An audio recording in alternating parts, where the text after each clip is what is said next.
My husband always makes such a mess. I'm always finding little brown hairs of his all over the house. Just this morning, I found a couple of strands lying on the couch. Your father, I always tell my son, might as well be a dog with the amount of hair he sheds. It's a full-time job scooping them up, but I do it anyways. Because a clean house is a happy house. They say that being a mother is the hardest job in the world, and boy do I believe it. Mornings around here can be pretty hectic. What with my son and husband both needing so much attention. Today, my husband was in a panic because his favorite dress shirt was missing the top 2 buttons. How could they just disappear? He asked me as though I summoned buttons out of thin air. But I am as much a psychologist as I am a wife, and I knew how to smooth things over.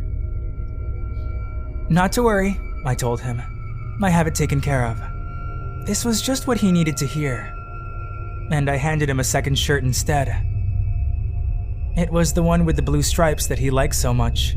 My husband grabbed his wallet and rushed out of the door, still in time to catch the early train if he hurried.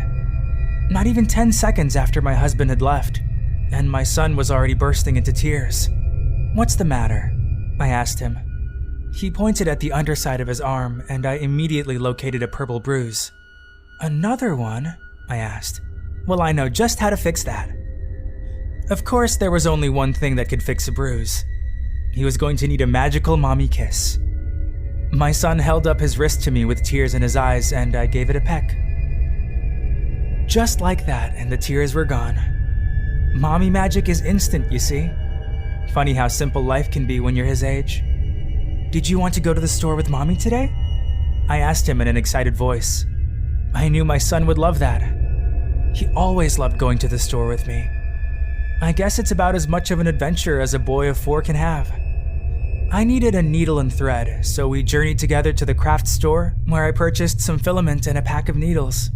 Naturally, my son wanted a tiny stuffed figurine that we passed on one of the shelves, so I let him have it. By the time we got back, it was already dark outside, and I knew that it was time. Footsteps echoed from outside. The monster was coming. I quickly shuffled my son into a closet and handed him his favorite sippy cup. Be very quiet, I whispered. I barely had time to close the closet door when I heard the monster rip open the front door. Hello? I asked, walking into the kitchen. Where is that little shit? My husband asked. He needs to learn some respect. I didn't need to smell the alcohol on him to know that he had been drinking again. He always acted this way when he drank.